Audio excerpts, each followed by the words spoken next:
Est-ce que tu peux me mettre du son? Petit bazar, ya.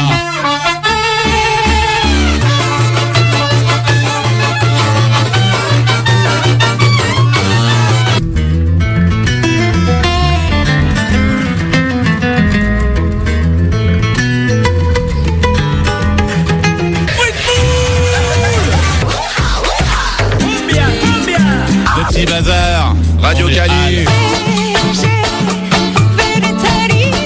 Ou ce genre de choses.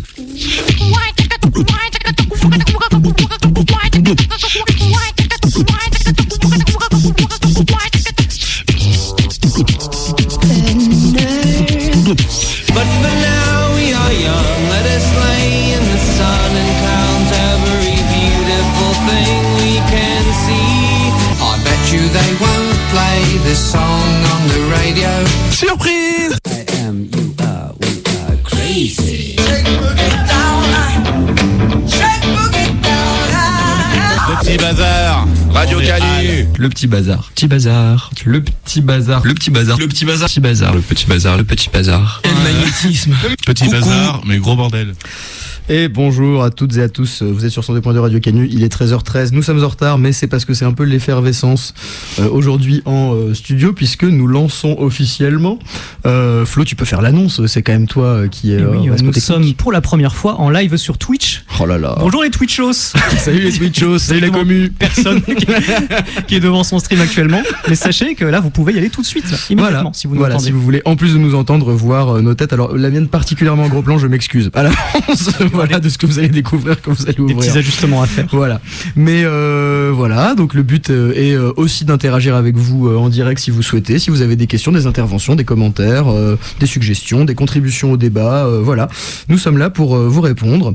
Bah évidemment, on a toujours l'Insta à côté. Je fais un petit point pour commencer là-dessus parce que pour ceux et celles qui ont voulu aller nous écouter sur Spotify, bah il a fallu que vous saisissiez une fenêtre très courte parce que on s'est fait immédiatement virer pour des questions de droit et de liées tout simplement au fait qu'on passe beaucoup de musique. Et on est en train de lancer une chaîne YouTube en ce moment. Vous avez les liens de toute façon sur l'Insta. Et on essaye de repérer un petit peu ce qu'on peut et ce qu'on ne peut pas faire avec la chaîne YouTube en termes de diffusion de musique. Donc c'est encore un peu hésitant, mais vous avez d'ores et déjà quelques émissions qui sont en ligne, puisque Flo gère ça d'une main de maître. Et en attendant, on va quand même démarrer l'émission du jour en présentant les forces en présence justement. À commencer par Antoine. Salut Antoine. Salut. Nous avons également Nico, Bonjour. casquette à l'envers. Nous avons un petit nouveau que nous allons bisuter aujourd'hui, mais qui a l'habitude des prises de parole publiques. C'est Louis. Salut Louis. Bonjour. Ça fait très plaisir de t'avoir aujourd'hui. Bienvenue dans l'équipe. Réciproquement. Et nous avons également Alex qui fait son retour aujourd'hui. Bonjour à tous. Et Flo donc est à mes côtés. Comme quoi ça a fonctionné de faire mon faillot les 2 semaines dernières, ça Ça y est. n'empêche pas que tu peux continuer, ne crois pas que c'est acquis. Et moi c'est Juju et puis nous sommes le petit bazar. Nous allons vous passer une petite sélection de morceaux éclectiques ou pas autour d'un thème que nous avons choisi, que nous allons vous présenter tout à l'heure. Mais on commence rapidement, parce qu'on a déjà pris un peu de retard, par les petites nouveautés du jour. Elles sont, on va commencer par une des miennes et puis ensuite j'espère qu'on pourra passer celle que tu as choisie Alex, qui est particulièrement confidentielle et donc particulièrement difficile à aller trouver. Donc on verra si on arrive à repérer un petit peu, à récupérer le fichier. Moi je commence par, je vais présenter très rapidement, c'est un groupe de Boston qui s'appelle Model Actrice. J'en profite aussi pour, c'est validé par Antoine, j'en profite aussi pour faire la pub parce qu'ils sont en concert, je crois au Marché Gare, c'est ça Antoine, je sais plus. Oui, j'ai déjà 4 places. Ah ça y est, t'as tout. Mais elles sont attribuées. Donc Oui. démerdez-vous. Très bien, c'est noté. En même temps que Shame. Ouais, voilà, le même jour que Shame malheureusement 5 à l'épicerie. novembre. Ouais. Donc voilà, mais c'est un groupe donc originaire de Boston qui se situe un peu, je sais pas si tu peux m'aider Antoine, mais aux confins un peu genre du noise rock, dance punk, un côté assez électro aussi indus dans leur musique. C'est assez incroyable. Ouais.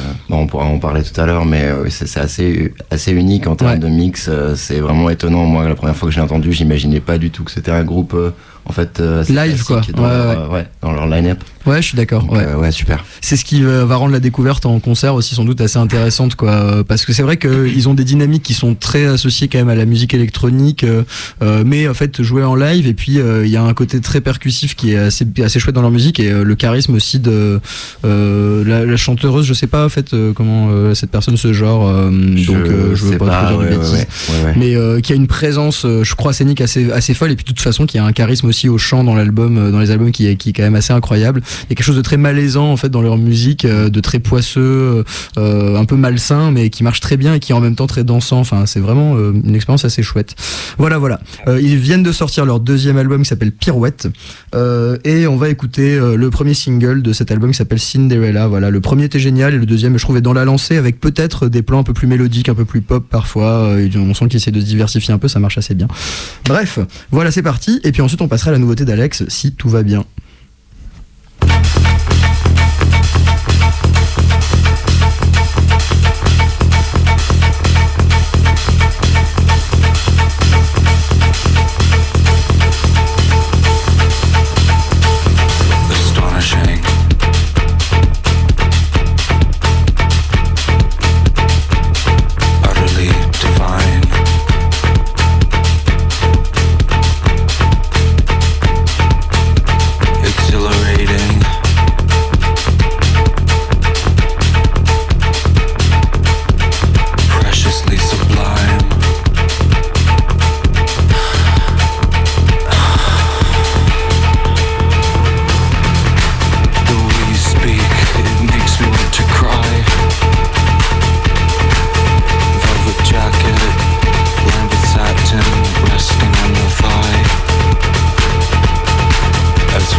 I won't leave as I came.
Alors, de retour en studio, parce que malheureusement, nous n'avons pas trouvé de solution pour proposer le morceau que voulait nous faire découvrir Alex après. On vient de s'écouter ce qui sera donc la nouveauté du jour, qui était donc un extrait du nouvel album de Model Actrice, un groupe originaire de Boston. Leur deuxième album, Pirouette, est sorti il y a un peu plus tôt ce mois-ci, plutôt au mois de mai d'ailleurs, je crois. Et la chanson s'appelait Cinderella. Et Antoine sera avec tous ses amis au concert, c'est déjà officiel. Une petite partie de ses amis, mais en tout cas les places sont déjà réservées. Puis il y aura sûrement d'autres membres du Petit Bazar et consorts qui seront à ce concert aussi, si les gens n'ont pas décidé d'aller plutôt à Shame, à l'épicerie moderne, ce même soir. Ce sera en novembre. Je sais plus quel jour exactement. 5. Le 5, merci Louis. Et du coup Alex, peut-être que tu peux quand même si on va pas passer le morceau, nous dire 2 mots de ce que tu voulais nous passer, quoi, pour qu'on puisse aller écouter à la maison. Alors, 2 mots, c'est le nombre de mots dans le nom de l'artiste d'ailleurs. Et c'est le nombre de chansons qu'ils ont pour l'instant disponibles. Exact. Non, alors c'est vrai que ça fait un peu confidentiel. C'est le premier single, double single de R.I.P. Magic, Rip Magic en français. Allez. Voilà, et en fait c'est un gars qui s'appelle Marco Pini qui fait partie du groupe live de Sorry. C'est un échappé de Sorry qui est pas dans le duo d'origine, mais qui fait partie du groupe en live depuis au moins 5 ans, depuis le début en fait. Et c'est le gars qui est derrière les claviers et la platine pendant les concerts. Les concerts qu'on n'a jamais réussi à voir du coup parce qu'on a une certaine malédiction avec ce groupe. Voilà. Et du coup, il a tourné depuis quelques mois avec un groupe qu'il a rassemblé lui-même. Et c'est vrai que il y a un esprit Sorry dans ce qui vient de sortir. Dans le sens où c'est un peu, les BPM sont toujours les mêmes, un mélange d'électro et de rock. Sorry, c'est plutôt rock, mais là on va rajouter le côté platine par-dessus, où c'est assez lassif au niveau du rythme, et c'est un patchwork en fait, c'est un peu n'importe quoi. Dans un rythme pas très rapide mais assez foutraque, et voilà, les 2 singles sont sortis cette semaine. Et on pourra pas l'écouter, mais on espère qu'ils vont sortir d'autres singles pour pouvoir nous fournir du matériel. Ouais, en tout cas ça donne envie quand tu présentes. Si tu me dis il y a une vibe Sorry, moi je signe tout de suite. Ouais, c'est vrai qu'il y a une vibe aussi Gorillaz dans ce que j'ai pu le lire d'ailleurs, mais on le ressent. Ok, on laisse les auditeurs s'imaginer. Bah ouais, c'est ça, en fait, t'as presque envie de te dire genre la rencontre de Sorry et Gorillaz. C'est un peu ça, musique fiction. On est arrivé à la description, mais c'est ça. C'est pour ça qu'on a recruté Louis, sachez-le, Louis sera notre spécialiste calembour du Petit Bazar à partir de maintenant. Voilà, on te fait confiance. Du coup, je pense que on peut... et pas à prendre à la légère. Je pense qu'on peut passer au thème du jour. Et là, je me tourne vers mon comparse de régie d'aujourd'hui, Flo, puisque c'est quand même un peu toi qui est à l'origine de cette idée. Et en plus, Flo m'a envoyé une petite dissertation sur ce thème que j'ai trouvé magistral. Donc, je lui laisse la parole pour nous présenter de quoi on va parler aujourd'hui. Oh non, pas cette chanson, on l'a trop entendue. Cette phrase il y a même de l'active sur France Culture. Oh non, je vais le refaire. Oh non, pas cette chanson. On l'a trop entendu. C'est vrai. C'est une phrase qu'on l'entend à l'envi lorsque en soirée un tube que l'on aime moins que les autres se met à retentir, tout le monde s'enjaille et nous on se dit ah non, pas celle-ci. Ou parfois une chanson de phare d'un groupe que l'on connaît très bien qui selon nous cache une forêt de morceaux plus intéressants. Donc qui est ce dans on l'a trop entendu? Dans quel contexte on ressent ce genre de choses? Et plus généralement, comment on en vient à être lassé d'un morceau, d'une musique, dans un art qui est quand même propice à ce genre de sensations-là, puisque contrairement par exemple à la littérature ou au cinéma, on consomme de manière beaucoup plus frénétique un morceau. Voilà, on va parler de tout ça aujourd'hui. Très bien, parfait. Il y a pas mieux à dire. Les causes et effets un peu de la lassitude en musique, et je pense que j'étais très intéressé par ce que vous m'avez envoyé comme proposition, et on va en fait partir dans beaucoup plus d'axes de discussion que ce que j'avais imaginé à la base sur ce thème, qui m'inspirait pas trop, mais finalement il y a plein de choses à en dire, et je pense que c'est pour le coup un sentiment qui est assez universel, même si il est pas exactement motivé par les mêmes choses, selon je pense notre rapport plus ou moins obsessionnel à la musique, mais tout le monde a éprouvé cette forme de lassitude envers un morceau, notamment avec le média radiophonique, etc. voilà, peut-être un peu moins maintenant du coup, mais quand même quoi, sur les réseaux il y a beaucoup de morceaux qui tournent en boucle aussi. Donc on va pouvoir discuter de tout ça. Et pour cela, je vais commencer par passer des propositions que j'ai regroupées pour ouvrir l'émission de Louis et de Nico. Même si c'est pas tout à fait les mêmes styles, vous allez voir. Pour moi, c'est, on va dire, peut-être le point d'entrée le plus évident dans ce thème, à savoir juste le tube omniscient à un moment, qui a fini en fait peut-être un peu par nous lasser, parce qu'il est tellement passé dans notre inconscient que il y a quelque chose un peu du rejet ou du dégoût. Donc à voir, vous me direz si vous êtes d'accord avec ce constat. Mais pour l'instant, pour ne rien gâcher du suspense, je vous propose tout simplement d'ouvrir avec ce son familier, et ça va démarrer notre petit thème du jour. Thank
Allez, de retour sur 102.2 Radio Canus et le Petit Bazar aujourd'hui jusqu'à 15h des poussières.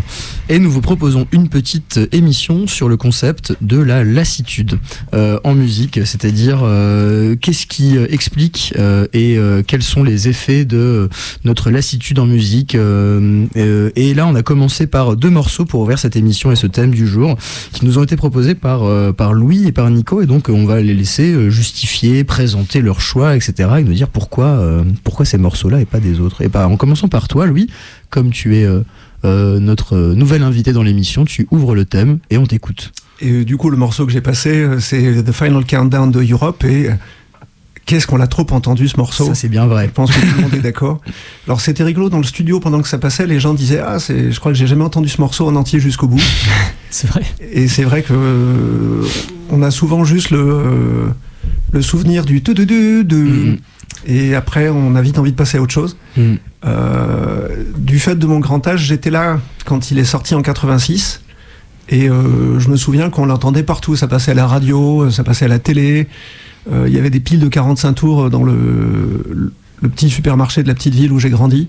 Et c'était incontournable. Ouais. Et c'est vraiment la quintessence du hard rock à Moumout du milieu des années 80. Qui était incontournable à l'époque et qu'on voyait et qu'on entendait vraiment partout. Et toi, quel était ton rapport à cette chanson à cette époque-là? Genre quand elle est sortie, tu l'appréciais? Je trouvais ça plutôt cool, oui. Ouais. Et maintenant, par exemple, quand tu la réécoutes? Eh ben, je suis partagé, je suis mitigé. Autant c'est un morceau qu'on a vraiment trop entendu, autant c'est un morceau que je continue de trouver sympa malgré sa kitschitude assumée. Oui, il y a un charme quand même, quoi. Enfin voilà, quand le petit gimmick au clavier commence, oui, ça évoque quelque chose à tout le monde. Voilà. Il y a quelque chose, quoi. Et puis il y a un effet de nostalgie aussi. Ouais. On parle, si ça te rappelle un peu ton enfance, on prend pas de la même manière des morceaux, des tubes qui ont eu lieu, qui nous rappellent un moment de notre histoire, que des choses qui passent trop à l'heure actuelle, par exemple. Mais je pense que je suis moins lassé du morceau que les membres du groupe eux-mêmes, qui en ont probablement marre d'être résumés à ça. C'est vrai qu'on n'a pas du tout pensé à aborder ce thème par cette lorgnette-là de ces groupes qui sont lassés de leurs propres morceaux. Ça pourrait même faire une autre émission à la rigueur, quoi. Dont la suppression de leur titre phare de leur setlist. Ah oui, complètement, voilà, qui jouent plus du tout leur énorme tube en concert. Enfin, c'est vrai que ça pourrait faire un thème intéressant aussi, mais ce serait pas tout à fait le même abord. Pour en venir à toi, Nico, en fait, j'ai regroupé ces 2 morceaux parce que finalement, on se rend compte là qu'ils ont plus de choses en commun que ce qu'on croit. Notamment, par exemple, le fait, je trouve que ils sont connus pour une ligne mélodique en particulier, et que souvent on a tendance, tu disais j'ai du mal, enfin toi tu disais pas ça, Louis, pour toi, mais nous on disait effectivement au studio, on n'a jamais vraiment écouté ce morceau jusqu'au bout, on sait pas comment est construit ce morceau au-delà en fait de ce truc de clavier.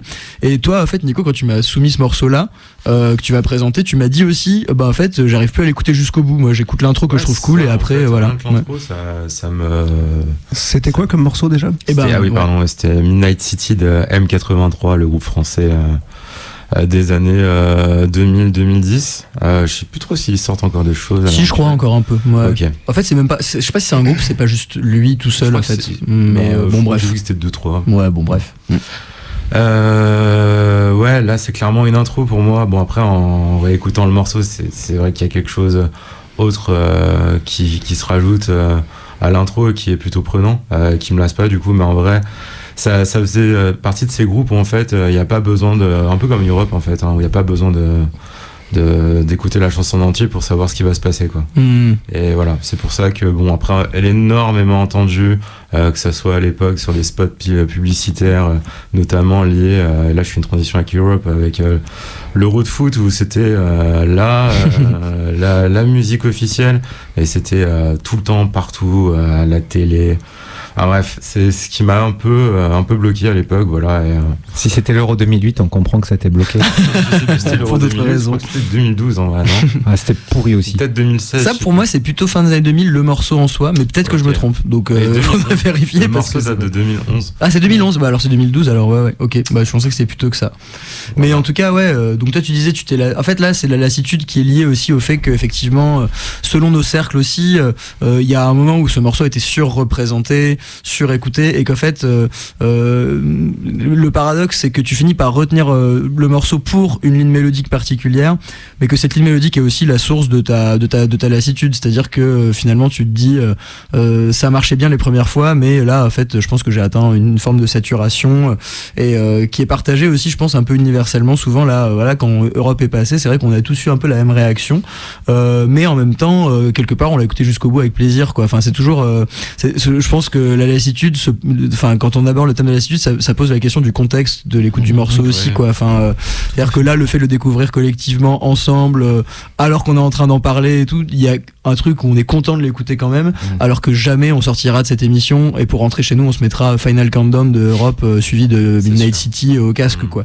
Mais voilà, c'est vraiment un morceau qui gagne à être écouté collectivement. Il y a un côté hymnique en fait, vraiment lié au sport aussi, ou à des événements comme ça. C'est sûr que s'il était 3h du matin en soirée avec les meilleurs copains du monde, c'est pas la même chose quoi. Bah c'est clair, ouais c'est sûr. Pour accueillir une nouvelle collègue éventuellement. Exactement, voilà, t'as retenu le petit type. En plus ça fait une entrée en salle des profs assez épique quand même quoi, donc voilà.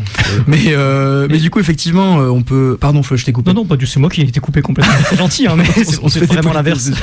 Mais pour revenir rapidement sur un des effets de la lassitude dont on n'a pas parlé pour l'instant, il y a aussi cette histoire de production, de mix, ce qui fait que cette chanson d'Europe, elle nous saoule un petit peu tous. Voilà, c'est que moi. Le verdict est... Non mais c'est aussi lié au fait que ce son-là, il représente particulièrement la musique des années 80 et que elle est plus vraiment moderne, tu vois. Donc je pense que ça peut jouer aussi sur sans doute, cette sensation de l'avoir trop entendu. Peut-être aussi. Et d'ailleurs, je pense que le son indé un peu épique comme ça, incarné par M83, peut-être va gentiment commencer à glisser du côté du kitsch aussi à un moment donné. Le solo de sax, parce qu'à un moment le sax revenait quand même vraiment en force et tout. Voilà, bon, à voir quoi. Mais c'est vrai que ça se pose aussi cette question-là. Est-ce qu'on se lasse, ou est-ce que c'est juste qu'en fait le morceau est en train de basculer un petit peu du côté de, on va dire, le souvenir ému, mais pas beaucoup plus que ça quoi. Voilà, mais bon. Après, si on me demande mon avis, pour moi c'était ringard jour 1. Ouais, mais c'est vrai qu'on peut pas le savoir, on n'était pas là quand il est sorti et tout. Il y a plein de choses qu'on trouve pas du tout ringardes maintenant quand on les a découvertes, que ça se trouve on trouvera ringardes dans 15-20 ans. Bon, ça c'est un peu un autre thème à la limite quoi. Mais sur la lassitude en fait, là on a commencé par des chansons, j'ai envie de dire peut-être, corrigez-moi si je me trompe Louis et Nico, mais qui ont pas tant de signification personnelle en fait, qui vous êtes lassés peut-être à un moment parce que juste c'était vraiment un truc qu'on entendait partout tout le temps. Là la prochaine bande de 3 morceaux, ça va être des morceaux de Alex, Antoine et Flo dans cet ordre-là. C'est des morceaux qui je pense ont fait plus partie à un moment du panthéon personnel, de telle sorte que finalement presque trop quoi en fait, et que maintenant c'est des morceaux que vous ou que les autres associent tellement à vous que quelque part votre envie c'est presque de vous en détacher un petit peu, ou alors que vous avez l'impression, et ça c'est une formule d'Antoine que tu prendras peut-être tout à l'heure que j'ai beaucoup aimé, mais enfin je te paraphrase, c'est pas la formule que tu as employée, mais que tu as l'impression qu'en fait le morceau est un peu exsangue quoi, qu'en fait il est tu l'as tellement saigné que littéralement il y a plus rien, et qu'il y a plus rien à en tirer en tant qu'auditeur pour toi, voilà. Donc ça je trouvais ça hyper intéressant. Donc je vais passer les 3 morceaux, puis vous nous les représenterez ensuite et vous nous direz ce que vous avez à en dire justement. On commence par le morceau d'Alex.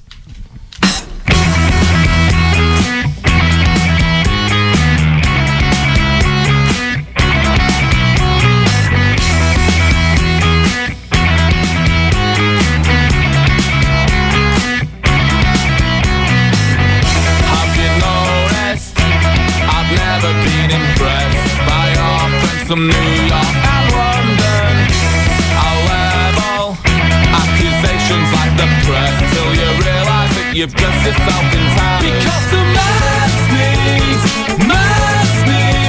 a foreign creed, a foreign creed. A mass needs a lost on me. A mass needs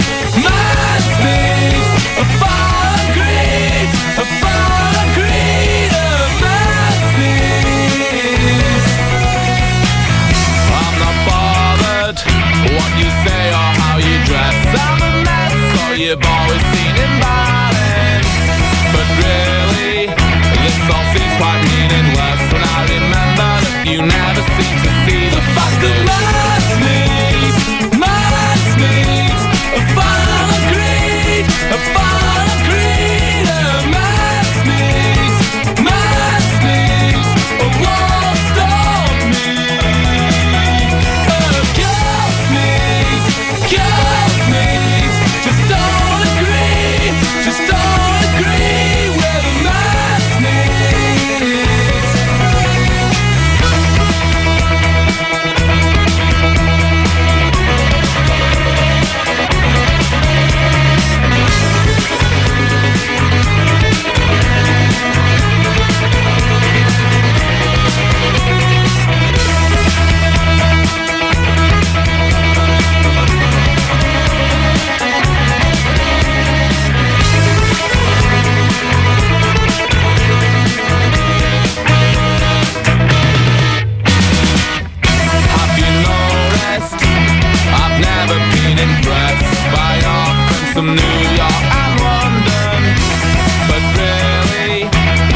I was staring at the sky, just looking for a star to pray on or wish on or something like that.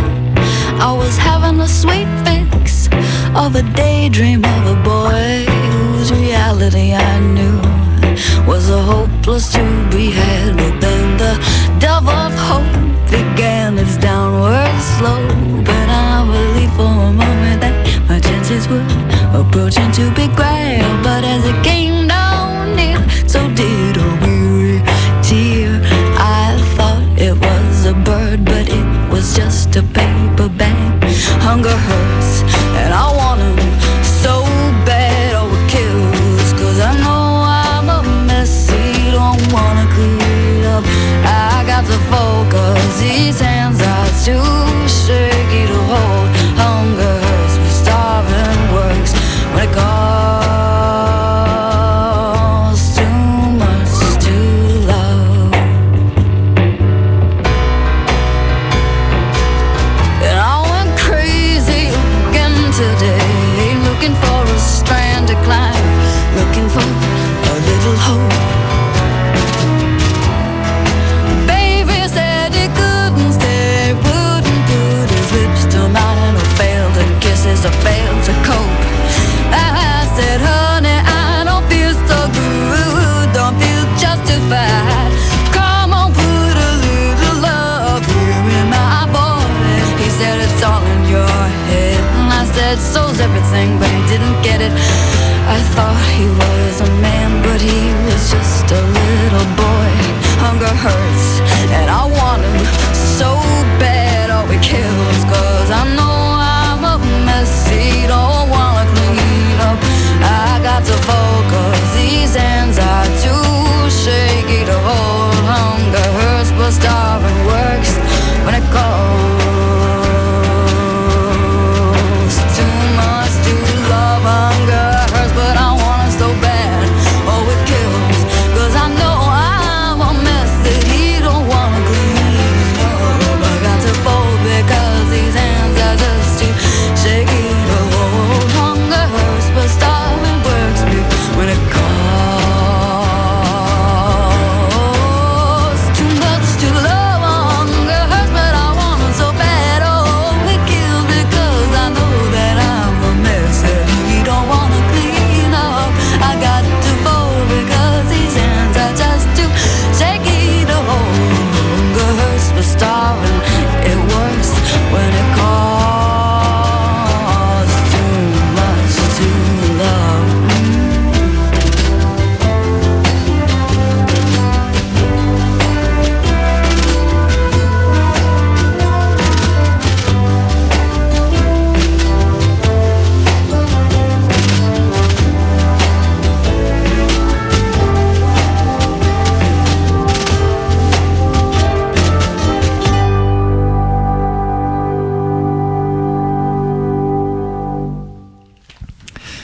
Et voilà, de retour à l'antenne, on est sur 102.2 Radio Canu. Je suis obligé de prendre cette petite voix un peu plus douce après ce moment de douceur que nous a choisi Flo. Nous avons écouté 3 morceaux qui, chacun à leur manière, sont censés illustrer le thème du jour qui est la lassitude en musique. D'où elle vient, pourquoi, et qu'est-ce qu'elle provoque en nous en tant que souvent auditeurs avides de musique. Et j'ai regroupé ces 3 morceaux, on va voir ce que les gens qui les ont choisis ont à nous en dire. Mais je pense qu'il y a une forme de convergence un peu d'opinion au sujet de ces morceaux-là, même s'ils sont dans des genres très différents. Et donc on va commencer par toi, Alex, avec ton groupe, voilà, emblématique.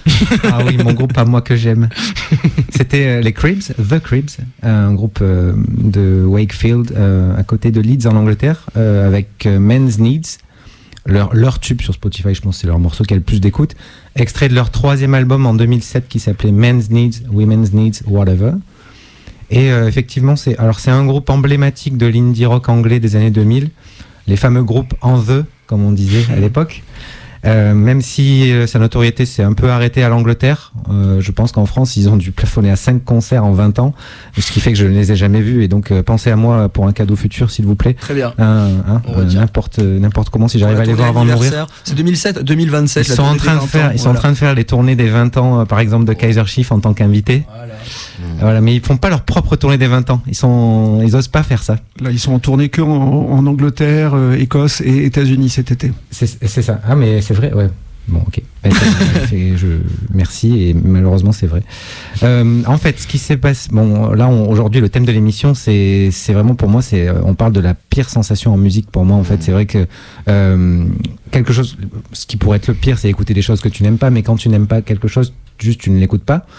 Et là, pour moi, la pire sensation, c'est quand tu adores un morceau, que tu le découvres, tu te l'appropries progressivement, ou c'est un coup de foudre, peu importe, t'as envie de l'écouter et de le réécouter pour se faire ce plaisir que ça te procure.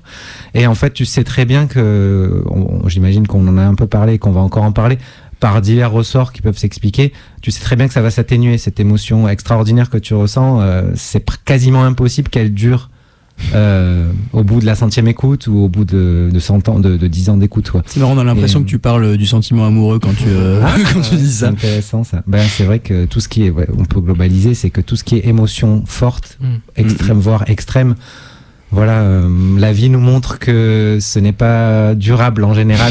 Mais moi, particulièrement, j'ai toujours eu conscience de ça en musique, que en fait, si vous écoutez quelque chose en boucle, vous allez vous en lasser à un moment. Et du coup, j'ai toujours plus ou moins essayé de faire de la prévention de ça, tout en essayant de garder le plaisir. Donc, on essaie de trouver l'équilibre entre se priver un petit peu et s'autoriser quand même à écouter plus de fois que raisonnablement. Et malgré ces stratégies, en fait, il se trouve qu'il y a des contextes où la chanson vous est amenée. C'est des écoutes non désirées, non sollicitées. Encore une fois, on peut faire des analogies. Un parallèle, mais bon. Et effectivement, là, sur cette chanson-là de ce groupe, en fait, j'ai eu plein d'occasions où je m'y attendais pas du tout. Pour moi, c'est pas la chanson que je préfère d'eux, elle est dans le top 50 de leur immense discographie, mais voilà, c'est un tube, c'est clairement un tube, mais j'en écoute beaucoup plus d'autres en priorité. Toutefois, il y a eu plein de contextes où on me l'a amené, en fait. On m'a dit, tiens, t'écoutes les Cribs, tu connais sûrement cette chanson, ou même pas des amis, mais quand je sollicite des médias, je regarde des médias sur les réseaux ou la radio anglaise qui parle de ce groupe. On va forcément, ah oui, vous vous souvenez les Cribs qui avaient fait cette chanson. Et du coup, cette chanson-là, t'es ramené sans cesse dans tes oreilles quand on aborde ce groupe. Alors, à la fois, c'est injuste pour eux, mais c'est pas dévalorisant, mais c'est juste que il y a un petit cercle vicieux qui s'initie, qui fait que cette chanson-là, déjà, tu l'avais déjà plutôt assez entendue parce que c'était la chanson mise en avant, c'était un single, et ensuite on te la ramène encore, et du coup, en fait, c'est juste que les écoutes se multiplient, et comme je disais tout à l'heure, plus tu écoutes une chanson, malheureusement, c'est assez automatique. Ouais. L'émotion qu'elle te procurait au départ s'atténue progressivement, et donc des écoutes non sollicitées s'ajoutent aux écoutes sollicitées, et celle-ci, elle est, comme tu disais avant l'introduction de la bande, elle est essorée. Vraiment, c'est que j'ai l'impression que cette chanson, tu vois, on a pris une serviette, on l'a essorée, et il n'y a plus de jus dedans. Ouais. Alors qu'elle envoie, qu'elle a une volonté de faire un tube, elle envoie le mec qui gueule et tout, mais mec, tu gueules, mais tu me fais plus rien, et c'est pas de ta faute, quoi. Mais ça pose, je trouve, deux questions, ce que tu dis, parce que qui sont pas forcément abordées, mais parce que tu l'avais dit toi en intro, Flo, tout à l'heure, et finalement j'ai pas eu de proposition là-dessus, mais ce que tu dis sur parfois la manière dont soit toi tu vas t'approprier un groupe de manière presque un peu je sais pas comment dire, mais autoritaire, ou en disant voilà, c'est mon groupe, ça je le connais mieux que tout le monde, ou alors en fait parfois les gens t'associent toi-même à un groupe. Enfin en fait, quand t'as cette démarche là, ce réflexe là, ça vient aussi souvent avec la frustration qui est très snob en fait, mais c'est pas de toi dont je parle, hein, Alex, c'est vraiment général. Je me sens concerné à 100%. Mais ce truc un peu de se dire mais pourquoi en fait les gens connaissent si superficiellement ce groupe là et citent toujours le même morceau, alors que finalement j'ai pas eu de proposition de ce type là, mais c'est vrai que je pense qu'on a tous des groupes comme ça, quoi, où on se dit mais en fait les gens vont toujours te citer les mêmes morceaux alors qu'ils ne soupçonnent pas la richesse de la discographie, machin, et que donc ça crée une forme d'animosité envers le morceau en question qui est presque un peu, comme tu dis, il y a une forme d'injustice, quoi, voilà. Ouais, finalement, ça change rien à ton écoute personnelle, à ce que tu ressens vis-à-vis de ce groupe-là, mais effectivement, t'as beau avoir moins de manière spontané écouter ce morceau-là, il te revient plus parce que t'es complètement dépossédé de ce sentiment que t'as pour ce groupe-là par le fait qu'il te soit imposé tout le reste du temps, quoi. Ouais. Et puis la deuxième question, avant de basculer sur Antoine, parce que je pense que tu partages un peu ce que vient de dire Alex, quoi. Il y a aussi la question, c'est vrai, ça dépend beaucoup aussi, cette lassitude. En fait, on l'éprouve plus ou moins selon la manière dont on écoute de la musique aussi. Ça, c'est toi aussi, Flo, qui le disais. Effectivement, je sais pas, si vous fonctionnez par playlist ou juste par obsession vraiment sur certains trucs en particulier, bah effectivement, la lassitude peut être un plus grand danger que, en fait. Enfin, moi personnellement, j'avoue que c'est pas même pas un truc conscient, mais en fait, comme je papillonne beaucoup et que j'écoute plutôt les formats albums, ça m'arrive pas si souvent que ça de répéter beaucoup d'écoutes sur un morceau. Ça m'arrivait beaucoup quand j'étais ado, mais en fait depuis vraiment presque 10 ans, quoi. Mais mon mode de découverte de la musique fait que finalement j'écoute pas tant en boucle que ça, quoi. Et du coup peut-être que c'est pour ça aussi que ce thème m'a parfois un peu moins parlé, parce que j'ai pas forcément d'exemples qui me sont venus spontanément à l'idée, sauf celui que j'ai passé tout à l'heure, mais pour une raison un peu particulière, quoi. Mais voilà, je sais pas si ce que vous en pensez de ça aussi, et si toi, Antoine, en fait tu peux nous expliquer ton choix pour ce que t'as passé après, parce qu'il me semble que ça recoupe pas mal ce qu'Alex disait. Ouais, tout à fait. Moi, je me reconnais beaucoup dans ce que disait Alex. Donc, le morceau que j'ai proposé qu'on passe, c'est beaucoup d'entre vous l'ont reconnu. Si vous l'avez pas reconnu, c'est clairement vous et moi, on n'a pas la même DA, quoi. Du coup, c'était Joy Division, un morceau extrait de Unknown Pleasures, donc 79. Et c'est un album hyper important pour moi, en fait. Je rejoins ce que disait Alex, c'est assez déchirant, en fait, de se rendre compte qu'en fait, j'arrive plus à écouter un morceau seul du début à la fin. Même celui-là qu'on a passé, qui est encore un de ceux que je supporte le mieux, en vrai, c'est pas que c'est déplaisant du tout, parce qu'on serait en dehors du thème d'ailleurs, on serait un peu hors sujet. C'est juste que je suis assez indifférent à ce qui se passe. Et je suis pas complètement sûr de la raison. Je pense que par rapport à ce que tu disais, Juju, quand tu as annoncé le thème, je pense qu'il y a pas mal de ça. Tu disais, tu parlais de ces morceaux, de ces albums, ces artistes qui sont dans notre panthéon. Et moi, typiquement, vraiment, il y a eu un truc d'identification extrêmement fort quand j'ai découvert cette musique-là. Quand je suis tombé sur cet album-là, voilà, des fois, il y a cette expérience un peu inouïe où on se dit, j'ai toujours voulu entendre ça, en fait. Toujours voulu entendre ça, et je sais pas ce qui se passe dans mon inconscient, mais vraiment, il y a quelque chose de très fort. Quand j'avais la vingtaine, je pense que mon moi de la vingtaine qui écoutait ça et qui m'entendrait maintenant parler de ça avec autant de détachement, il serait assez agacé, quoi. Il serait assez énervé. Il m'en voudrait. Mais il y a eu vraiment une démystification qui s'est opérée à force de l'écoute, et puis aussi à force d'avoir digué tout ce qu'il y avait autour, quoi. Vraiment tout ce qui l'a influencé, tout ce que ça a influencé surtout. Moi je suis un énorme fan. La dernière fois on parlait de Bauhaus par exemple, mais aussi The Sound par exemple. Il y a toutes sortes de petits groupes post-punk plus ou moins niche. Je crois que j'ai vraiment essayé à un moment donné de manière obsessionnelle de collectionner, de rassembler ces choses-là, de comprendre les liens entre les trucs. Voilà, vraiment le type un peu cinglé, vous savez, le même avec cet acteur-là qui monte le tableau avec les fils rouges et bleus. Oui, regardez, regarde tous ces trucs. Voilà, ça c'est vraiment moi à la vingtaine. Je pense qu'il y a peut-être deux raisons. J'ai deux hypothèses pour expliquer que je sois sorti de tout ça. Alors que c'était la période aussi où Control, le film, le biopic est sorti. Enfin voilà, il y avait. 2007. Comment ? C'est 2007, je crois. Aussi. Ouais, moi c'est vraiment la période là où je suis rentré dans cette musique-là. Tout pareil. Et je pense qu'il y a deux hypothèses pour expliquer cette indifférence que j'ai aujourd'hui par rapport à ça. J'ai une hypothèse plus charitable que l'autre. D'abord, l'hypothèse moins charitable, c'est que c'est sûrement aussi parce que du coup je fais de la musique depuis quelques années de manière plus récurrente, plus poussée, et notamment je chante, et un des premiers trucs que j'avais en tête quand je me suis mis à chanter, c'était cette voix-là, quoi. C'était la voix de Ian Curtis. Moi je suis un fan de ces voix caverneuses, vraiment, j'adore ça, et en fait je me suis rendu compte en réécoutant cet album, que je réécoute plus depuis pas mal d'années maintenant, pour l'émission que en fait j'avais idéalisé cette voix aussi. En fait j'avais a posteriori je l'avais recoupé, j'avais un souvenir beaucoup plus positif que ce que j'ai entendu en l'écoutant ces derniers jours. En fait, il y a beaucoup de morceaux, peut-être pas tellement celui-là, mais où il est pas vraiment juste et où surtout pour moi il y a un autre problème peut-être plus grave dans le punk, c'est ou le post-punk, c'est l'intention, elle est pas claire en fait. Et ça marche bien avec le personnage, torturé de Ian Curtis, qui va pas bien, etc. Mais en fait, moi, j'attends plus trop ça de cette musique-là. Donc il y a ça, je pense que du point de vue avec cette écoute analytique de plus de musiciens, il y a quelque chose qui matche plus.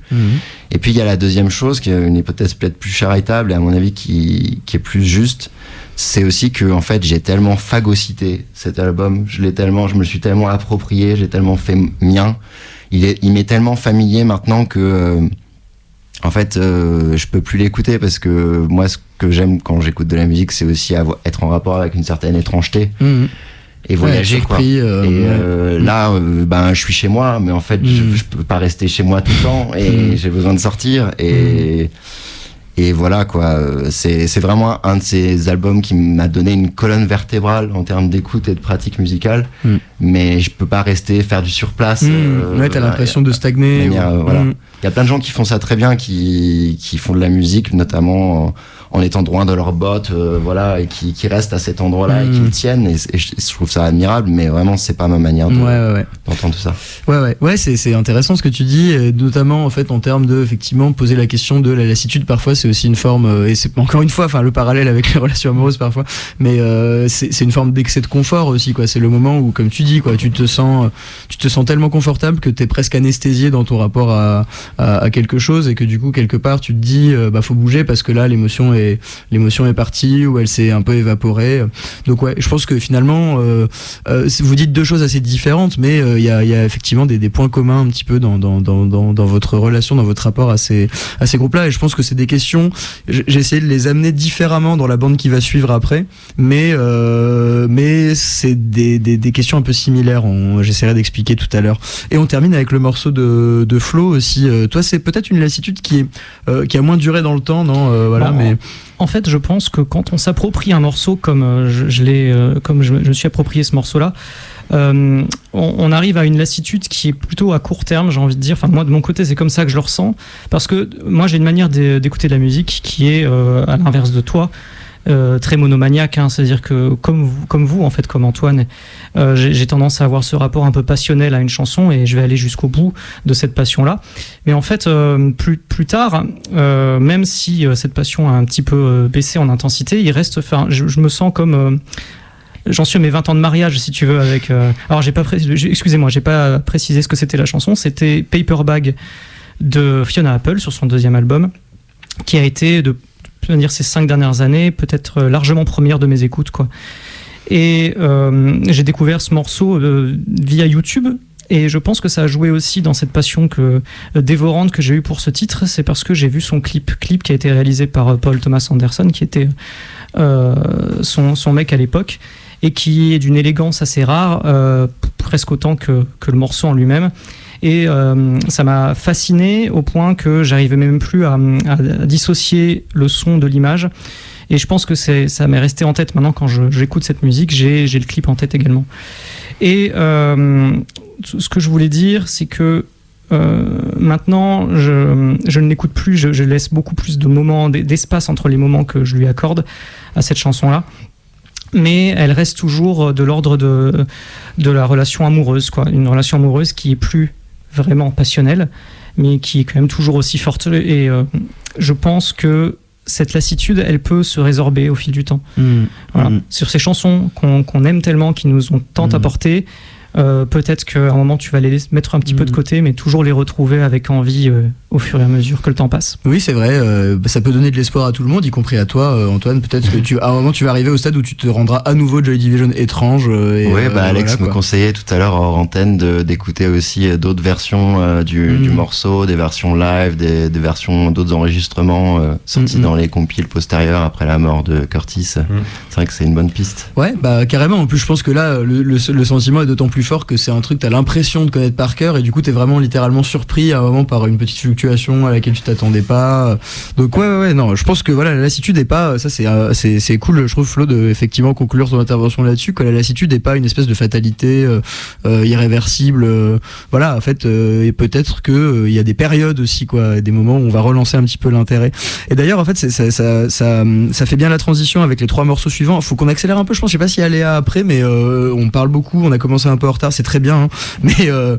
Mais du coup, juste rapidement, là, ça va plus être 3 morceaux. Alors peut-être de manière un peu exagérée, je les ai réunis en considérant qu'il y avait un truc aussi un peu des morceaux qu'on associe à une époque de notre vie, mais du coup ça va plutôt bien aussi avec ce que tu disais toi, Antoine, finalement sur Joy Division. Mais là ça va être des morceaux de Nico, de toi aussi, Antoine, et le mien pour conclure la bande.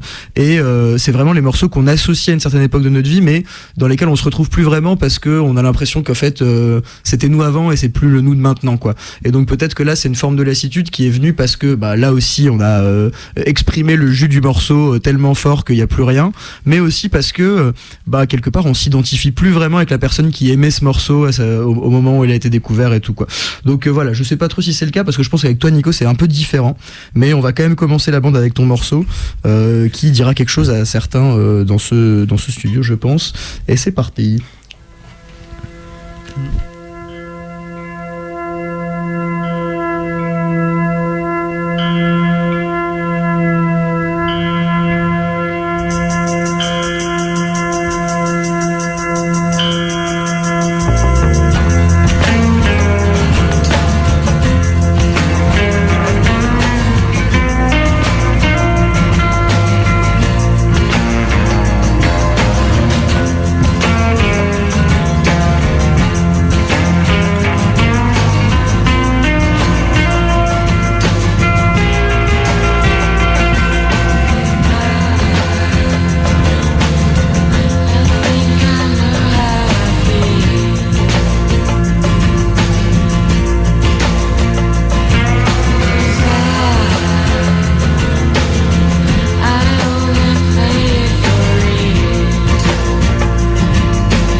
Allez, de retour en studio 102.2. On ne sait pas si on est en retard ou pas parce que tout dépend aussi à une émission après. Sinon le concept du retard disparaît totalement et on peut prendre l'antenne jusqu'à ce que mort s'en suive.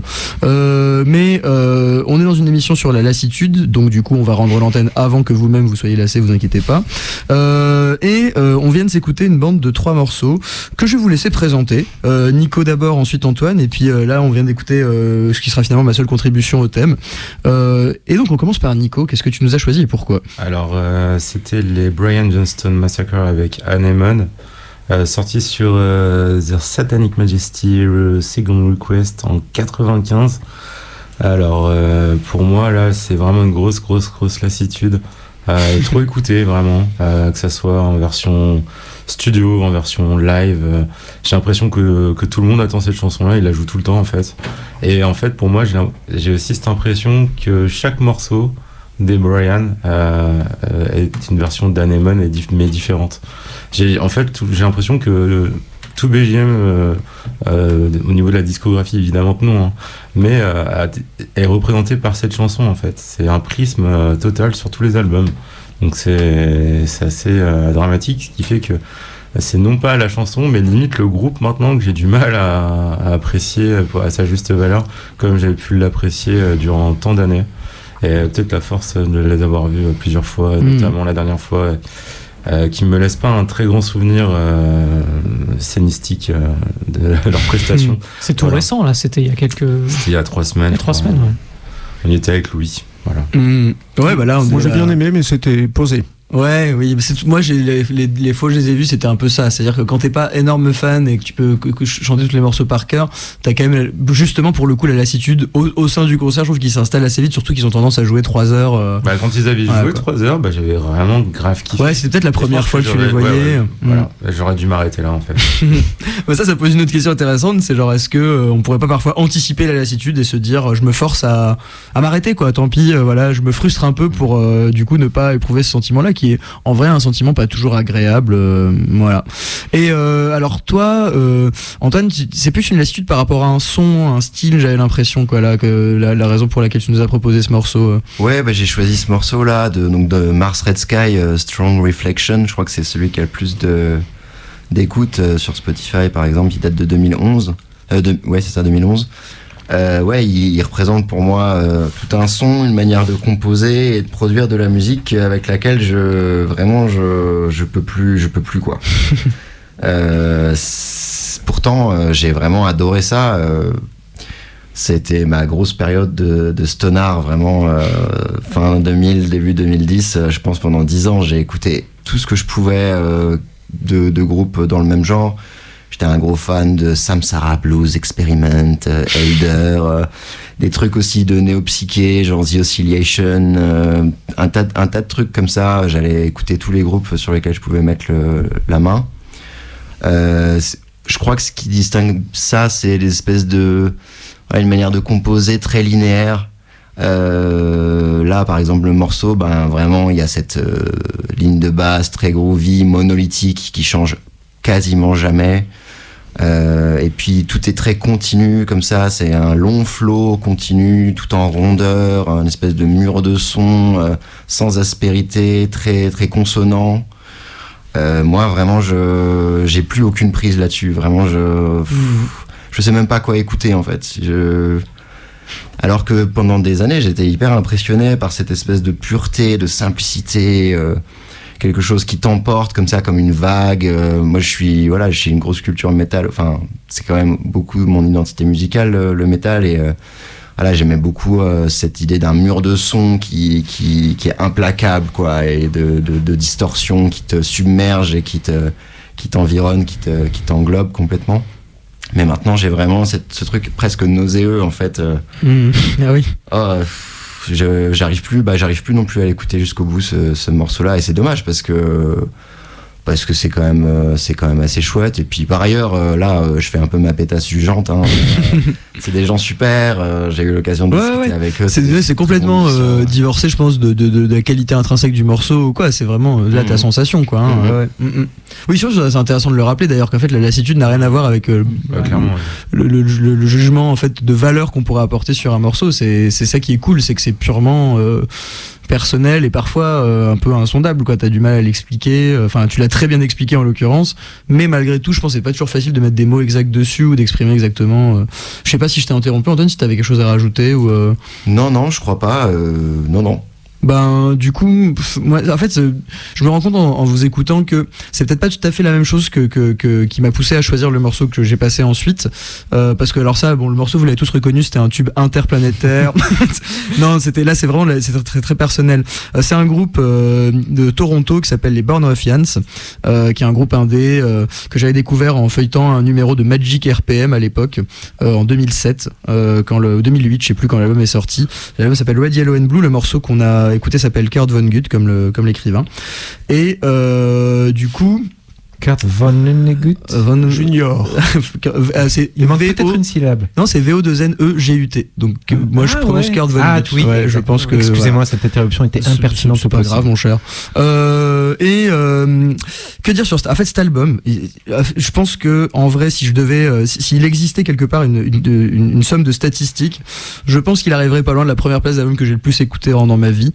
J'ai eu une période d'obsession totale pour cet album quand j'avais, on va dire, une quinzaine d'années quand je l'ai découvert. Je saurais pas exactement expliquer pourquoi, à part que je pense que ça rentre totalement, je pense, dans la manière dont les gens m'associent beaucoup à rock indé, etc. Et là, c'est vrai que c'est un son très indie, un peu do it yourself, et un peu gentillet, quoi, en fait. Mais moi, je ne renie absolument pas ce terme-là. Et c'est vrai que quand j'ai découvert cet album, en fait, j'étais fasciné, et je pense que ça s'entend dans ce morceau-là particulièrement, mais dans le reste de l'album aussi. En fait, il y a quelque chose de complètement de l'ordre de l'insouciant, d'espèce d'énergie adolescente comme ça, complètement débridée, avec ces petits jappements de voix, ces petites percus qui partent un petit peu dans les aigus, un peu dans tous les sens, les guitares pareil, en fait, qui sont très débridées comme ça, quelque chose en fait de l'esprit d'aventure insouciant, de la jeunesse. Et moi, en fait, ça me parlait totalement à l'époque, c'est-à-dire que quand j'ai découvert ça, j'avais l'impression que c'était moi, que cet album me parlait, que il exprimait des sentiments que je ressentais aussi. Il y avait quelque chose de l'ordre de l'identification totale, mais en fait j'aurais dû me douter déjà à l'époque que c'était forcément quelque chose de temporaire, d'éphémère en fait, quoi. Et maintenant, l'obsession totale que j'ai eue pour ce groupe s'est un peu évaporée et s'est transformée à la limite en fait en nostalgie, quoi. C'est-à-dire que la seule chose qui me pousse à écouter maintenant cet album et ce groupe, c'est la nostalgie, et du coup c'est quelque chose d'un peu doux amer, parce que tu l'associes forcément à quelque chose que tu as perdu. C'est le principe de la nostalgie. Donc en fait, moi ce que je me dis, c'est que je pourrais être cynique et considérer, comme le feraient beaucoup de gens qui écouteraient cet album à notre âge aujourd'hui, se dire c'est quand même un peu naïf tout ça, voilà, ils sont un peu candides, et c'est cette espèce d'énergie un peu juvénile qui paraît parfois un peu puérile, etc. Mais on peut dire ça, ou alors on peut juste considérer que c'est aussi moi tout simplement qui ai perdu mes illusions, qui peut-être aussi a quelque chose maintenant de plus distancié et de plus froid par rapport à la musique, etc. Je ressens moins d'excitation comme ça pouvait être le cas à l'époque et tout. Donc je trouve qu'il y a un moment aussi, la lassitude, c'est peut-être à assimiler à une forme, même si ça paraît très dur et très cynique ce que je dis, alors que c'est pas vraiment ça non plus, mais en fait pour moi la lassitude ça fait écho plutôt à une forme de perte des illusions, de désillusion un petit peu, quoi, de désenchantement en quelque sorte, quoi. C'est-à-dire que tu réécoutes quelque chose et tu te dis l'élan que ça dégage, en fait ça me correspond plus maintenant, et est-ce que c'est plutôt pas ma faute que la leur, quoi, en fait, en quelque sorte. Donc voilà, c'est pour ça que c'est vraiment doux amer, parce que j'écoute ça, j'ai l'impression de ressentir à nouveau ce que je ressentais à l'époque, mais avec cette distance un peu critique qui me fait me dire oui, mais en même temps maintenant t'es plus comme ça, quoi. Voilà, donc pour moi la lassitude elle s'est opérée aussi à ce niveau-là, avec ce groupe, avec cet album, avec ce morceau. Et puis je pourrais, en fait, j'ai cité ce groupe là particulièrement, mais il y en a plein d'autres un petit peu dans ce genre-là que j'associerais à cette sensation-là, quoi.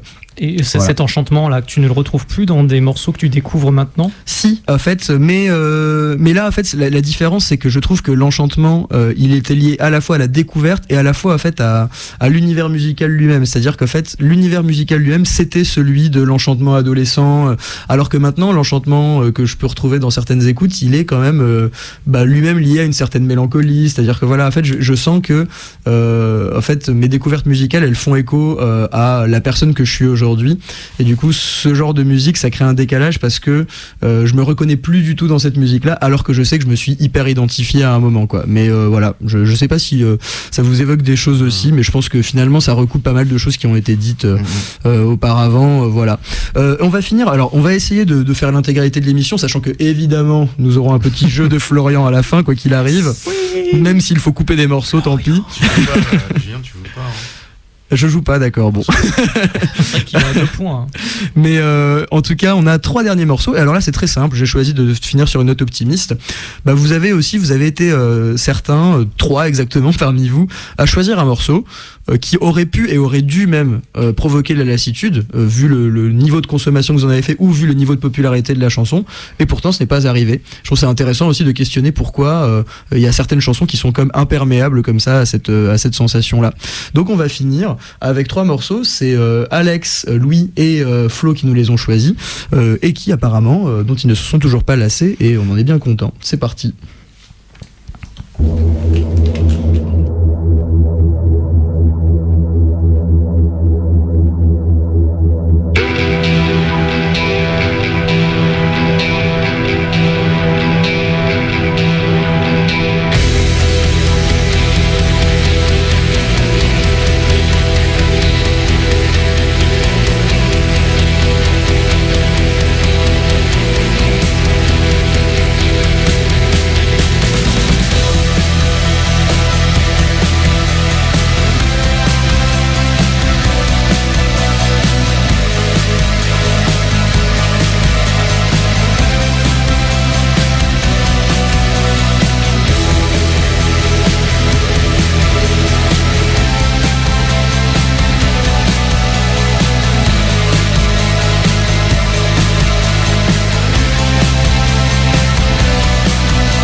1, 2, 3, My baby don't mess around because she loves me so, and this I know for sure.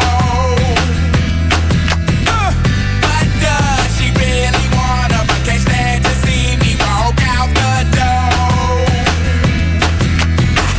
Don't try to fight the feeling, cause the thought alone is killing me right now. Thank God for mom and dad for sticking two together, cause we don't know how.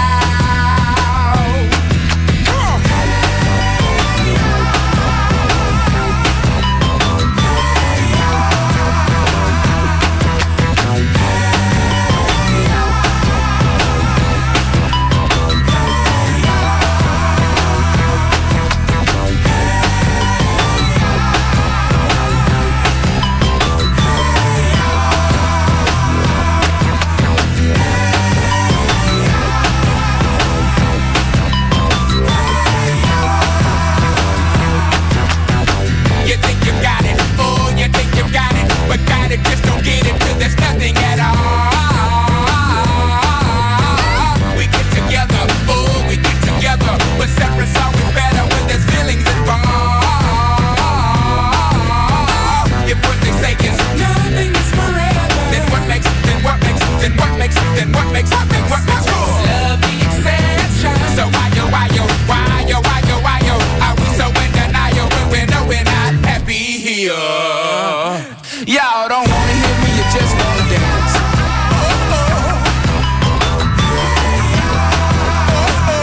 Don't want to meet your daddy.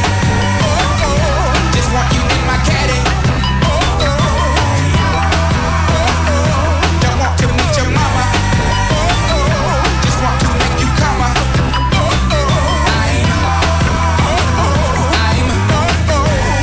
just being honest. I'm just being honest. Hey, alright now, fellas. Yeah. Now what's cooler than being cool? Ice cold. I can't hear you. I say what's cooler than being cool? Ice cold. Alright. Okay, now ladies. Now we gon' break this thing down in just a few seconds. Now don't have me break this thing down for nothing. Now I wanna see y'all on y'all baddest behavior. Lend me some sugar. I am your neighbor. Here we go. Shake it, shake it, shake it, shake it, shake it, shake it, shake it, shake it, shake it like a Polaroid picture. Hey, shake it, shake it, shake it, shake it, shake it, shake it, shake it, sugar, shake it like a Polaroid picture. Now all Beyonce's and Lucy Lou's, shake it, baby dolls, get on the floor, get on the floor, shake it like a Polaroid picture. Sugar, shake it, you know what to shake it, sugar, shake it, shake it, sugar, shake it like a Polaroid picture.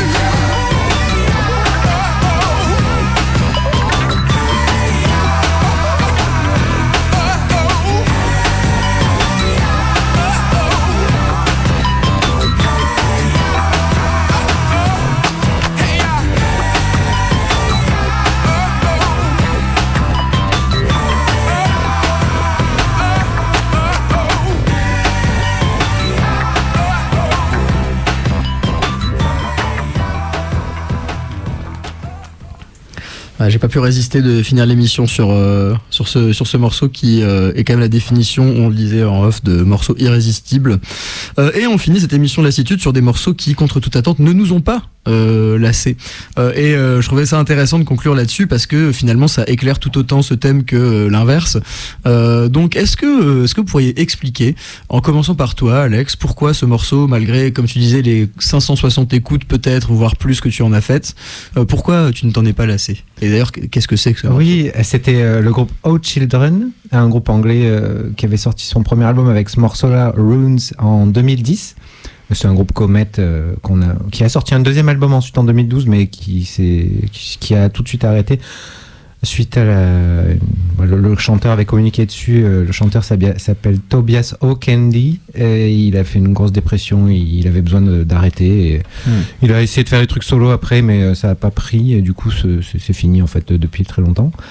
Voilà, un groupe qui a débarqué en 2010 dans la mouvance, une mouvance un peu goth, post-punk goth qu'il y avait à Londres à ce moment-là, apparemment, parce que j'étais tombé sur des émissions YouTube ou sur des articles qui mentionnaient une scène dans ce trip-là, à Shoreditch, le quartier. Ah oui, ok. Voilà. Et ils en sont issus, apparemment. Et voilà, en fait, je me rends compte que à cette époque-là, c'est vraiment l'époque où je me rendais compte, c'est d'un truc dont parlait Antoine tout à l'heure par rapport à Joy Division. Je me suis rendu compte que le post-punk, j'aurais pas qualifié ça comme ça à l'époque, mais c'est vraiment ce que j'avais envie d'entendre. J'avais l'impression que mon cerveau, il attendait quelque chose à ce moment-là. Et quand j'ai entendu ça, je fais waouh, mais c'est exactement ça dont j'avais besoin.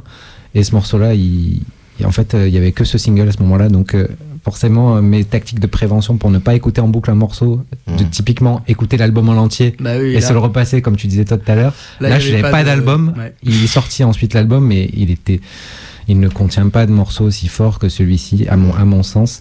Et du coup, voilà, je l'ai tellement poncé que normalement, la lassitude aurait dû arriver. Elle n'est jamais arrivée.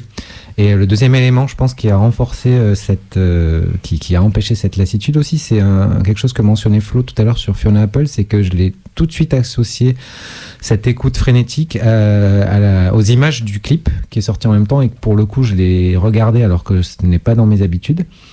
Et c'est vrai qu'il y a une esthétique, alors c'est vraiment cliché, hein, les mecs, c'est le groupe de post-punk, les mecs anorexiques, habillés en cuir avec des choses beaucoup trop larges. Quand ils ont fait de la muscu, c'est qu'ils ont arrêté de faire de la bonne musique. Et d'ailleurs, le guitariste a fait beaucoup de muscu et maintenant il est DJ. Voilà. Ah bah voilà. Alors c'est pas qu'il fait pas de la bonne musique, hein, c'est juste qu'il a changé. Il ne peut plus faire d'indie rock en fait. Voilà, il est sorti du cahier des charges. Et ouais, le clip en fait, avec ces images, ils sont dans un entrepôt désaffecté, il y a des cafards, des rats, ils sont habillés tout en noir, ils sont pas contents, ils sourient pas. Et, c'est le premier truc que je vais écouter en rentrant. Et la voix du gars est exceptionnelle. Voilà, on en entend souvent dans le post-punk des voix très très graves comme ça, mais alors lui pour le coup il se force pas. Quand il parle, c'est comme ça. Quand il chante, c'est comme ça. Et voilà, je comprends pas pourquoi, mais profitons-en. Je ne me suis jamais lassé de ce morceau. Je pense que c'est en premier lieu parce qu'il correspond vraiment à ce que mon cerveau musical attend. Enfin, disons, ce dont il est satisfait quand il l'entend, quoi. Je sais pas comment ça se fait, mais je pense que ce style-là, c'est ce qui me correspond le plus. Ouais. Bah voilà, c'est bien. C'est aussi une forme de familiarité, mais là, pour le coup, qui est synonyme de bonheur, parce que tu te dis, voilà, je m'en lasserai probablement jamais. Si tu t'en es pas lassé maintenant, il y a peu de chance pour que tu t'en lasses à un moment. Et toi, Louis, alors, je sais pas si t'as déjà éprouvé de la lassitude pour ce morceau, mais tu m'avais dit que, en fait, ça te mettait plutôt en joie de le réécouter encore maintenant, quoi. Oui, alors c'était les Posies avec le morceau Dream All Day qui est sorti en 93. Et à l'époque, la petite radio que j'écoutais quand le morceau est sorti le passait en boucle. Je pense qu'il devait passer une fois par heure. Ah ouais. En tout cas, c'est le souvenir que j'en ai, donc on va dire que c'est ce qui s'est passé. Et j'aime bien ce morceau et j'ai du coup l'entendre des centaines de fois. Et bon, après je l'ai plus trop écouté pendant peut-être 20 ans, et puis maintenant il revient un peu sur les compiles années 90 que j'écoute de temps en temps. Et ce qu'on disait tout à l'heure en dehors de l'antenne, c'est que les Posies, il y avait des morceaux d'eux qui étaient par défaut sur certains systèmes d'écoute dans les années 2000. Voilà, ouais, c'était sur Media Player, quoi. Ouais, Media Player avec Windows Vista. Ouais, ok. Et donc Winamp. Ouais. Et du coup, ça fait un petit peu toujours l'effet de nostalgie qu'on évoquait tout à l'heure. Quand j'entends ce morceau, je me remets dans mes années lycée. Et bon, après, j'ai appris en préparant cette sélection que le groupe s'était séparé en 2021 suite à des accusations d'agression sexuelle de la part du chanteur. Donc ça m'a un peu douché aussi, mais bon. Ouais, bon. Mais effectivement, tu m'avais prévenu avant l'émission, on s'est dit que on le mentionnerait à l'antenne, alors voilà. Mais c'est vrai que je savais même pas, moi, que le groupe avait existé aussi tard dans les années 2000, au 21e siècle et tout, quoi. C'est vrai que moi, j'associe surtout à c'est les premiers morceaux de cet album-là en général, mais ouais. Après, les deux membres principaux du groupe avaient rejoint Big Star quand ça s'était reformé. Ok. Jusqu'à la mort d'Alex Chilton en 2010. D'accord. Je savais pas. Et en tout cas, oui, c'est une bonne transition vers le morceau de Flo, parce que tu es fan de Big Star et de Alex Chilton. Oui, c'est vrai. Voilà. Mais elle a rien à voir avec Big Star, ce qu'on a passé. On a commencé l'émission par un tube, on finit par un tube. Donc moi, j'ai choisi Hey Ya de Outkast, sorti en 2001. 2000, si je dis pas de bêtises, et qui lui, c'est vrai qu'on a finalement beaucoup parlé de morceaux qu'on a cherché nous-mêmes à écouter, à s'imposer pour finalement se rendre compte qu'on en a été lassé. Là, Outcast, ça fait partie des gros tubes que j'ai entendus pour la première fois à la radio et que j'ai quasiment écouté que dans un contexte avec du monde autour, quoi, en soirée. Et finalement, je l'écoute moi très peu de mon côté, mais je m'en suis quand même jamais lassé. Je suis toujours très très content de l'entendre parce que tout simplement, c'est un morceau, tu l'as déjà dit, on va le redire, irrésistible. Et je pense qu'une des raisons pour laquelle il fonctionne toujours autant et que je me sois toujours pas lassé de celui-ci, c'est que j'ai l'impression que c'est une musique qui transcende un peu les époques et les genres. Ça va chercher dans le funk, dans le hip-hop, dans la pop, et je trouve qu'il y a quelque chose d'assez universel dans ce titre qui fait que c'en est un morceau un peu parfait. Donc comment on peut se lasser de la perfection? Bah voilà, c'est une belle manière de conclure, je pense. On peut arrêter sur cet aphorisme. Et effectivement, ça aura conclu cette petite balade en lassitude du jour du petit bazar, à un détail près quand même, et pas des moindres. C'est le jeu de Florian. Le jeu de Florian. Je suis obligé de le couper brutalement parce que sinon ça va enchaîner direct avec le premier morceau du jeu. On se le réécoutera évidemment en fin de jeu, bien sûr. Oui, voilà. Je me demande quand est-ce qu'on va arrêter de rire à ce jingle, franchement. Ce sera le temps d'arrêter le jeu. C'est peut-être une réflexion sur la lassitude aussi. Oui, c'est vrai. Mais en vrai, moi j'en suis encore loin. Qu'est-ce que c'est que le jeu de Florian? Très bonne question. Très bonne question, Louis. C'est un jeu que l'on fait maintenant en fin d'émission. Ça fait la 3e édition du jeu de Florian. Et il s'agit simplement d'un jeu qui est compétitif, c'est-à-dire que vous allez jouer les uns contre les autres. Cette fois-ci, retour à la simplicité, on va faire un blind test. Comment? Oui, c'est ça, vous connaissez. C'est un jeu.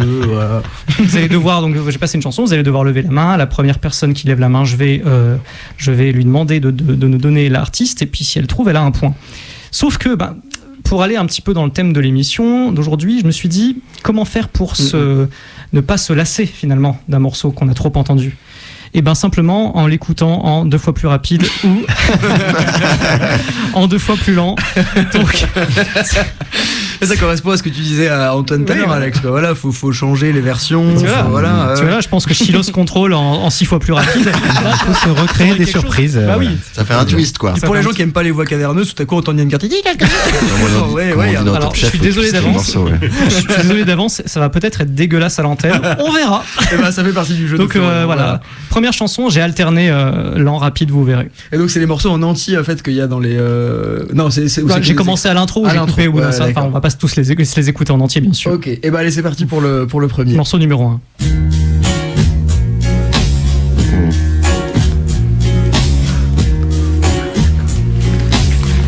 Alex. Amy Winehouse? Non, pas du tout. Ah merde. Pink Floyd? Non, mais c'est vrai que ça ressemble à Pink Floyd. Je l'ai pas du tout pour l'instant. C'est accéléré ou ralenti? C'est ralenti. Ah ouais?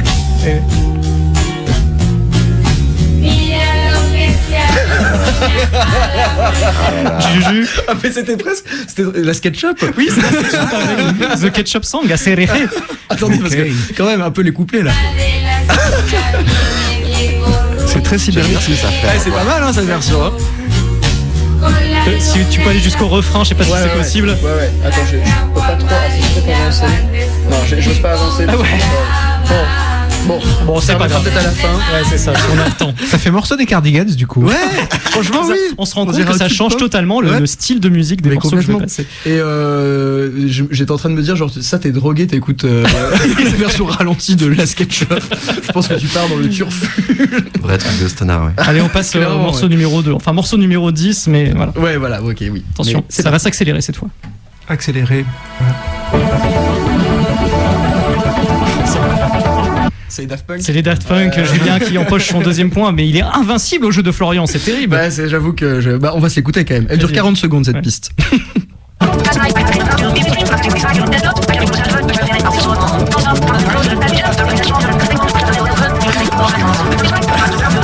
Voilà, Flo, le jeu de Florian pour vous faire vomir votre déjeuner aujourd'hui. C'était quel morceau de Daft Punk? C'était Digital Love. C'était pas le plus connu, mais ça a été trouvé quand même tout de suite. C'était une proposition intéressante aussi. Allez, on passe au morceau numéro 3. Ouais. Enfin 2. Qui sera le 2 donc. Bref. On s'en fiche. Louis, Electric Six. Non, pas du tout, c'est trop marrant. Oui. Alors c'était Alex. Jeff Buckley. Oui, c'est Jeff Buckley avec Alléluia. Un point pour Alex. Bravo. Voyons alors. Ah, c'était dans ma shortlist des chansons lassitude, d'ailleurs. Alléluia. On dirait un peu le nouveau single de Vampire Weekend. C'est vrai, on peut dire à chaque fois à quoi ça nous fait penser. Ouais, il y a un petit truc, hein, franchement. On sait que la SketchUp plus lent, c'est les Portishead, c'est ça. Voilà. Et donc Jeff Buckley plus rapide, c'est le Vampire Weekend. Voilà. Et Daft Punk plus rapide, c'est. Donc 2 points pour Juju, 1 point pour Alex. Allez, le suivant.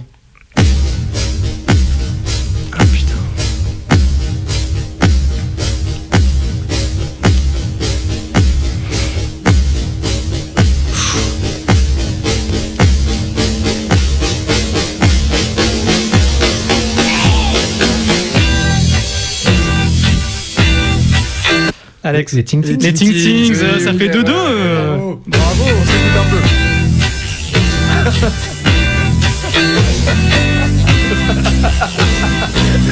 C'est du dub en fait. Carrément.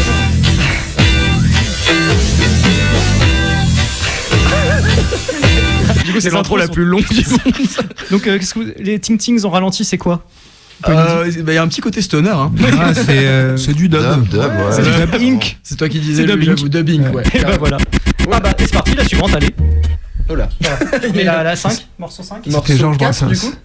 Morceau 4, le 5ème qu'on passe, mais le morceau 4. Ah oui, morceau 4, c'est ça. Ah bah, on en parlait. Portishead, du coup. C'est Portishead. Ah là là. Tu passes en bossa nova. Tu mettais bossa nova, ouais.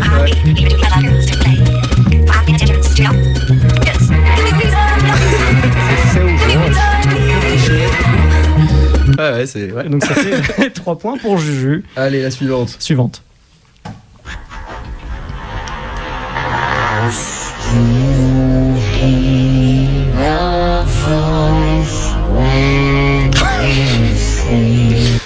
C'est Ouais. Cascada. Oui. C'est Cascada avec Every Time We Touch. Et là, on dirait la bande-son d'un film de David Lynch. Alors celle-là, je suis intéressé. Ouais. Ah, la petite intro mystique là.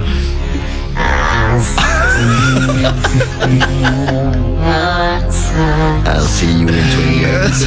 On peut peut-être laisser jusqu'au beat. Ça va être long, je pense. Peut-être après l'intro.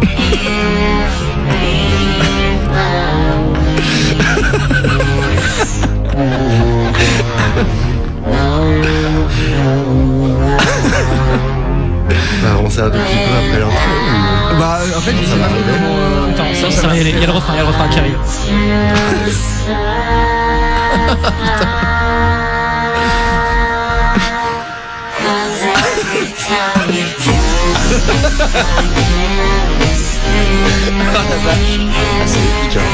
Ah putain. Bah voilà. Moi qui pensais ne jamais aimer ce morceau, bah ça y est. Je viens de changer d'avis. Là, vous êtes beaucoup moins lassé désormais. Ah hein, bah après. franchement, ça marche. terminé. Cette technique marche merveilleusement. Ah, bien, effectivement. Bon, 4-2, Alex, te laisse pas distancer, s'il te plaît. Il y en a marre de voir Juju gagner. Morceau suivant.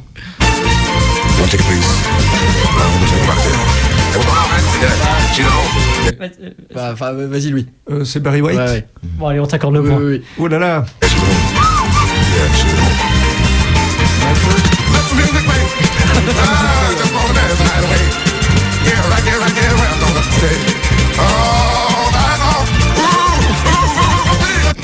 Super ton mix drum and bass de. Ce qui est bien avec Barry White, c'est que comme il a la voix très grave, en accéléré, ça fait Oui, moins ça de fait voix chipmunk. normale, Ça quoi. fait pas de Ouais. chipmunk comme Oui, c'est n'importe vrai. qui d'autre. C'est vrai. Donc 4 points pour Juju, 2 pour Alex, 1 pour Louis. Il 421. reste 3 chansons. Ouais, c'est vrai, 421. 3 morceaux et c'est parti pour le suivant. Eminem. Eminem avec Slim Shady. Il a dégainé. Très Coldwave. Oui. Attendez.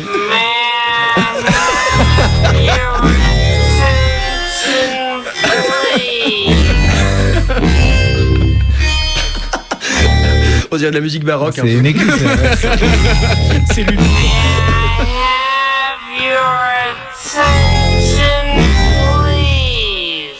Bon, ouais. Voilà, bon, on a compris. Je pense qu'on a le concept. 3e point pour Alex. Bravo. Il reste 2 chansons. Il reste 2 chansons. Ou celle-là, elle doit être accélérée, je pense, vu la durée de 54 secondes.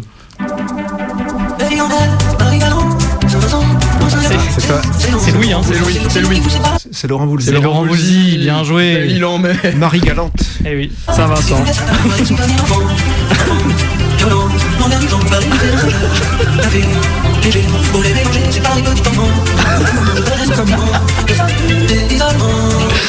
Mais alors, petite parenthèse, une fois où j'ai pris des champignons, on a passé 2 heures à vraiment rire, mais genre non-stop, parce qu'on a passé You're Beautiful de James Blunt en version accélérée. Je vous le conseille, voilà. C'était vraiment des barres de fun. Bon, une dernière. Le dernier, allez, pour clôturer ce 3e jeu de Florian.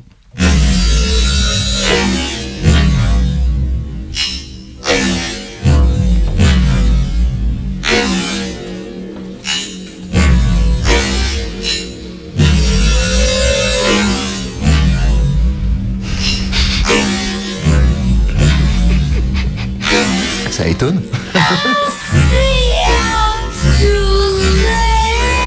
Spice Girls? Non, c'est pas les Spice Girls.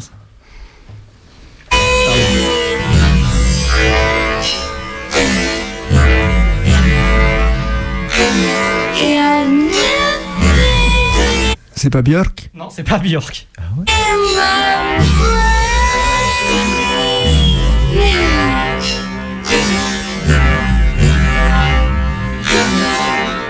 C'est pas Shania Twain? Non.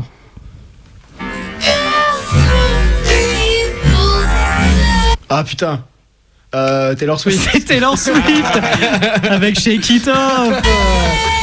Alors, sachant que cette version est vachement bien, mais il y a une version qui surpasse toutes les autres de Shake It Off. Peut-être qu'un jour Flo nous fera l'honneur de l'amener en studio. Oh, bah, vous êtes sûr? Il reste 1 minute, est-ce qu'on se l'écoute jusqu'à la fin? Bah allez-y. C'est tellement...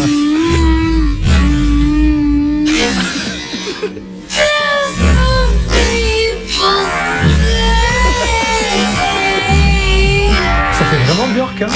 Ouais, Emiliana Torini peut-être.